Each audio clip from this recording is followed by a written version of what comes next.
Hello everyone, I am Lex Ellis. You're watching Games with Lex Ellis, and this is my 4th video in the series, and today I'm going to talk about a game a lot of people have asked me to do, especially my friend David, who's been waiting patiently, so thank you for waiting. And that game is regarded as the finest PlayStation game of all time. I'm sure unless you've been living under a rock, you've probably heard of this. It's not Final Fantasy VII, however it does come close, and that is Metal Gear Solid by Konami. Now, this game came out in 1998, and it blew gamers away. Everything you thought was good about a game, Metal Gear Solid took and just put it right down. You played Tomb Raider, you played Tekken, you play Resident Evil, and you think this is as good as it's going to get. PlayStation can't get any better than this. This is absolutely top notch. Metal Gear Solid came along, poof! This is what a real game is, and it was perfect voice acting, perfect graphics, perfect sound. Perfect gameplay, everything about it. The story was fantastic, and that was what made it last. It was like, it's like when you look back at like old computers like the Apple II. Wow, that was the thing back then. People remember it, and it changes the way things move on. That's exactly the same with Metal Gear Solid. This one little root has sparked into something else. Nowadays, it's just mind blowing. Everybody's heard of it. People talk about film when it works as well. Personally, right, and we go a wee bit off topic, I don't think a film would work. The original game was so perfect in every way. It was absolutely, it needed everything. It needed the square graphics, it needed the PlayStation style, it needed the same voice actors, the same look, the same feel, or it won't quite cut it. It's like if you learn to drive in a red Mini, the original Mini, and you wanted that nostalgia again, and someone went, oh here you go, and gave one of the new Minis, the bigger ones, and it was red. It wouldn't feel the same. So that's the same kind of thing for me, the Metal Gear Solid film. That's my personal views on it. Some people might like it, and you never know, they might pull it off. They might make it fantastic. They might, each to and give them a chance. But personally, I think the first game is my favourite out of the lot. I stopped playing them after Metal Gear Solid 2. I didn't like the fact to get rid of the wee cone shape in the radar. It didn't really do it for me, and the eating snakes, and it got a wee bit too complicated. Maybe it's just me, a lot of people liked it. They are good games, they're just not my thing. I prefer the 1 and 2. Now, Metal Gear Solid I didn't play until I was much older. I completed the second game, and then I played the first after that. And the reason I got interested in the first was the second game had a limited edition disc. I came with it, stuck in, had trailers of the previous games, interviews with the cast, the guys at Kojima and stuff, and it showed you clips of the original game and the VR missions, and I thought that looks awesome, so I managed to hunt it down, pre-owned. There's a story behind this, I'll tell you later in the video. And everyone that hears the story will probably want to give me a big hug, because it's absolutely terrible what happened to me. But anyway, I'll go over that later. So, I first played Metal Gear Solid in the PlayStation demo, and I found it terrifying, a bit scary as a kid. Walking about in the water, what was that noise? They're chasing me, they're shooting at me, oh my god. And one bit I found was start the dock level, you hide under the part, you wait in the lift, I used to hide under my cousin told me to hide under this bit here. I used to get terrified when the guard would walk round and the feet would be right there, and I'd be like, oh, does he know I'm there? And like when the first time they chased me, I hid back under there and they threw a grenade under. And that was real intelligent, that was like, quite smart AI back then. I didn't know that. I was like, it throws a grenade under and that, and yeah, the fact you could hide under boxes, they'd find you, that blew my mind. So yeah, and I finally got the game. And one thing I found funny about it was everyone will remember the fact you have to get Melville's codec number, and on the back of the CD case, I'm running about the tank hanging up the top.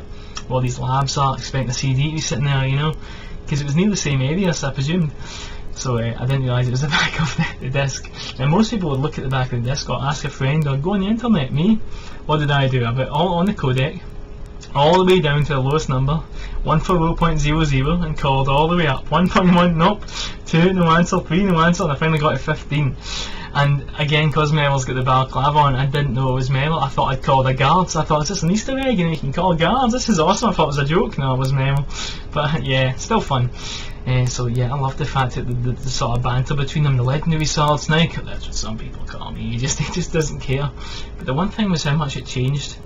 The characters, really, I got really attached to them. I loved Revolver Ocelot. I know the infamous line that sounds so wrong. There's nothing like the feeling of shoving a long silver bullet into a Valkyrie's chamber. Now that sounds quite dirty, but as a kid that sounded so goddamn cool. Like spinning the gun. This is called Single Action Army, the finest handgun ever made. and I found out he was actually based on Lee Van Cleef. Now, that alone, that's why the game's good. Yeah, one of the bosses is based on Lee Van Cleef. Boom! Bestseller. I loved it though. Sniper Wolf. I think we all had a crush on Sniper Wolf. I loved the fact that she would kill you but she'd fall in love with you. To me, she hurt an Ocelot and the rest of them were like the baddies in classic books and classic films. It had the baddies but had a bit of class, a bit of elegance to them. Like the sort of film where the baddie's a real gentleman, you know, he's a serial killer but he's got the whole top hat and shirt and tie on, you know, that sort of guy, and the good guy kicks his door in, the first thing the baddie will say is, "Would you like a drink?" You know, that sort of guy holds doors to people. "Yes, it's good to see you again. Is everything okay, officer?" You know, that sort of guy, like Victor Maitland in Beverly Hills Cop. He was the perfect guy for that, you know. If there's any leads, I will give them to the police, you know.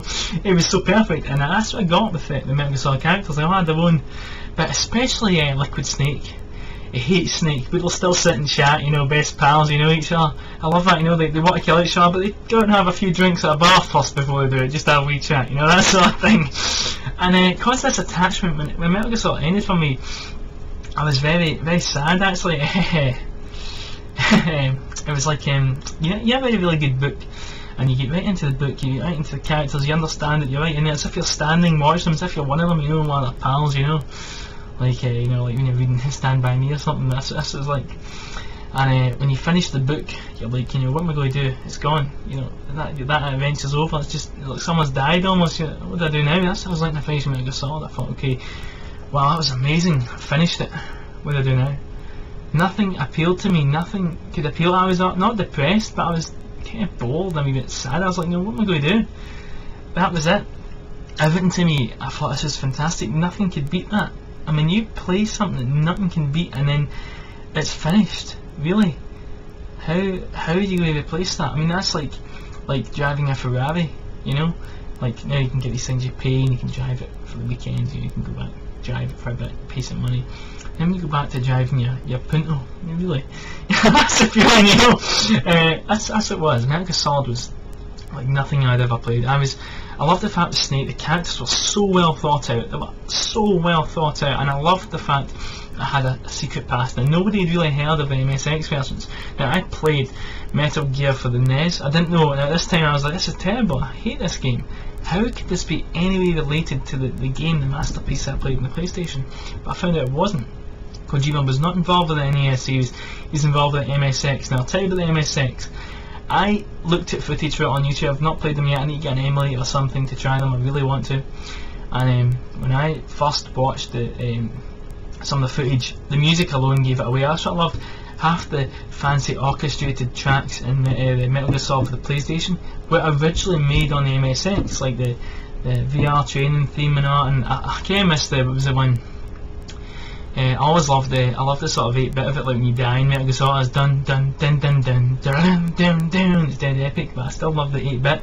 You know, do do do do do do do do, and just that daily that for me. But yeah, the music was fantastic. I loved it. Metal Gear 2. Oh no, sorry, was it Metal Gear 2 or Metal Gear 1? One of them, okay, and it had like the MSX 80s bass. It's like dong dong dong dong dong dong dong dong dong dong dong dong. You know that one? That's what is the weapons theme from VR training, but the sort of 16-bit version of that, it sounded amazing. And it's like, you know, I always fantasised what the like to be Snake, you know, like Rambo, he's in the jungle, you know, it's a beautiful jungle, but it's taking over these things, he's in the jungle and all, and wandering about, and I really got into it, I really could just imagine it, and it was fantastic. And I love that about it. And that Dreamcast came true in Metal Gear Solid 3, as much as I didn't enjoy it, it was a fantastic game. I just didn't like the gameplay as much compared to it. I like the simplicity of it. I'm not slagging the other games, they are masterpieces, they're just not my taste. Just like how Ferraris are really good, but I don't own one, that sort of thing. But yeah, it was... I kind of feel like I'm not doing it justice by talking about it, because it's that good it's almost too big for words. I love Snake's character. And this guy, he's on his own, he lives on his own in Alaska with the wolves, and he's sort of lost everything, he doesn't really care about his life, and he meets Meryl. He falls in love with Meryl. You know, it was like, I'd never seen that before in a game. I mean, a film, you know, a game. I thought, you know, it was like, you know, it's like the voice acting was just so perfect, you know, dead silent, and just you just, you know, it's that one bit of emotion, you know, from this big tough shell, just this tiny wee crack where all this emotion comes out, and it really done for me. So well crafted. The characters were absolute masterpieces. The guy who came up with that, Kojima, is a god. Kojima gained legendary status when this came out. Kojima became a god. I mean, he's a god among men. That's the way he became with this. I mean, it was so good. What the man has done for the gaming community. I will admit that Metal Gear Solid is one of the most important games in the world. One of the most important games ever made. Fact. Because of that one thing that he's went and done, he's changed everything. Just like how people say Deliverance has went down in like history as a cultural reference, and you keep this to refer to. Same thing with Kojima with Metal Gear Solid. I heard a rumour that he got the idea for it when he was playing with his kid, playing hide and seek with his kid. He got the idea, but I'm not sure about that because I do know he wrote. I heard. I'm not sure if it's true again. I've just read some of this. He wrote most of the stories like Peace Walker. He wrote these back in the 80s in college, and he wrote all these fantastic stories that we're playing now, 30 years ago. I mean, the man's mind was going wild. He had so many ideas. And I also heard he was considered useless at Konami because he couldn't program, because he wasn't a coder. They thought this guy's useless, and I think that's absolutely hilarious. He's useless. He's an idiot. What's he going to do? Producing one of the finest, well-made, well-crafted games in the world, and elevating your company to legendary, get yourself to fuck, we're better than you status. I would love to see the guy's face. Oh, Kojima's useless 10 years later. What do you mean I'm failed? Yeah, because you're a fucking moron, that's why. Sorry for my language. Anyway. Yeah, but Metal Gear Solid, and even the VR missions, I could play them all day. The Sniper Wolf as well, so see you later, handsome. And you know, just the charm of all, it was just so. And even when Psycho Mantis, evil, psychotic, and when he's on his deathbed, his last moments, he's like, shh, let him talk, he's only got a few minutes, like Snake. In that moment, they're both enemies, they both want to kill each other, but he's dying, he's only got a few minutes left, as if they're both on the same level. They're both just soldiers. They might be in different sides, but they're both just soldiers, they're just men on the same level. Like brothers almost. That was really emotional. I watched that, and he's talking about his life and all, you know. He's never met this guy from Adam, never met Snake before. He's just met this guy, right? Doesn't know anything about him, right? And he's telling me his life story, and he's got a few minutes to live, and that's the closest thing he's got to sort of emotional grip. All this hate, and that's the closest thing at the end of his life to an emotional grip, an emotional sort of attachment to people. When you hear about his life, his dad, his mum, the childbirth and all that stuff, and then this final attachment, that was absolutely amazing when he reads Meryl's mind as well, and you get a bit of a hint as to what she thinks about Snake. She has strong feelings for you, and blah blah blah and all, and it's like, you can just tell, you know, she doesn't say anything, but just the animation of you just know it's true. And with Snake as well, you know, talking a lot of stuff like, never doubt yourself, just let it make you stronger. I was just like, wow. I mean, it was philosophical. I mean, obviously I had a lot of, you know, Chinese proverbs and stuff, but that made it perfect. That made it what it was. That can't be replaced. I don't think like Twin Snakes, like I said about the movie, how they can't. Twin Snakes is a good game, but look at it. It didn't reset as well because it wasn't the same. It didn't look the same. A new feel. People just thought, oh, I don't like this. And the funny thing about Twin Snakes, I see them enjoying it, people that played it. Well, actually people that played the original. It wasn't a new thing for people that didn't own a PlayStation. It was for people that didn't own the original. It was the sort of aim of it, you know, if you haven't, here's a remake version, you know, like where's the hero? Majority of people played the original. But that was a fantastic. Twin Snakes was good, I'm not going to lie, but it lost. Twin Snakes to me was just a sort of Metal Gear Solid 2 mod. You know, it didn't have the classic. If they revamped the soundtrack, made it the exact same, fair enough, a wee bit, but it was a good soundtrack. I loved it. I loved the alert theme. You know, I was just like, shit, where am I going to go? But nothing can equal it. I mean, it's got one thing. The story I was talking about, the pre-owned version, I played the game all the way through. It ran fine, no problemo. Now, when it got to the end, when it got to the very end, I'm talking when you beat it, when you blow up Metal Gear, it froze. It wouldn't load. It froze on me at the last part. I couldn't complete the game. I had to get an emulator for my PC and get a mounted version of the game, an ISO file, and mount that and play it then. That's a lie, actually. I played it first, the PC version, and it gave me lots of glitches. Then I tried the emulator, so I didn't get to see the ending for so long. When I finally did, it was like it was like finally working all these years and finally having a dream job. I'm working so hard. Literally, it was like 2 years I had to wait before I got to see this ending, because a PC didn't know how to set up, and I forgot a better PC and blah blah blah, and everything worked fine for me. But yeah, that is my talk on Metal Gear Solid. I'm trying to think how much more to say. I also apologise for the video lagging. My PC has been acting up, and I don't know what's up with it. It's not either fine, but it's been giving me a lot of lag recently. I don't know why. Maybe I've got a virus or something, so I noticed it was lagging a wee bit when I was recording back there, just like it is now a bit. So I do apologise, and if I get a chance I'll re-upload this video with no lag, using a video camera. It doesn't have an operating system, and doesn't have AVG, and doesn't have anything to fuck it about. So yeah.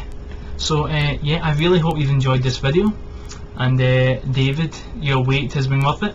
So yeah, shout out to you, thank you for requesting it, and I hope everyone enjoyed this. Have a nice day, and leave me your feedback in the comments.